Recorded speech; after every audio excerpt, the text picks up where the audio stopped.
সোহান, কি? এখানে কি করছো? ধান লাগাচ্ছি। ও, কিভাবে লাগাচ্ছ একটু আমাদেরকে দেখাও। তো গাইস, দেখতে পাচ্ছেন এখানে এই ছেলেটি পুকুরের ভিতরে একটি জমি বানিয়ে ধান লাগাচ্ছে।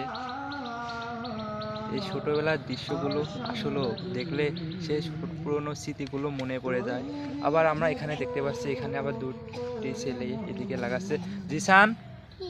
তুমিও ধান লাগাচ্ছ? ও, তো আমাদেরকে একটু দেখাও। ও, নাসিম, তোমার ওই বইটা ধান লাগানো হয়ে গেছে তোমার? তো গাইস, দেখতে পাচ্ছেন এই ছেলেগুলো কি সুন্দর করে ধান লাগাচ্ছে। এই দৃশ্যগুলো দেখলো আসলে সেই ছোটবেলায় দিনগুলো মনে পড়ে যায়।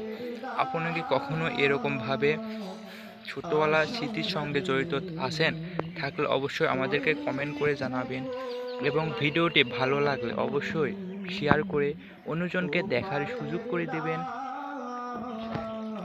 সবাইকে ধন্যবাদ জানিয়ে আমি শুভ এখানেই বিদায় নিচ্ছি। আল্লাহ হাফেজ।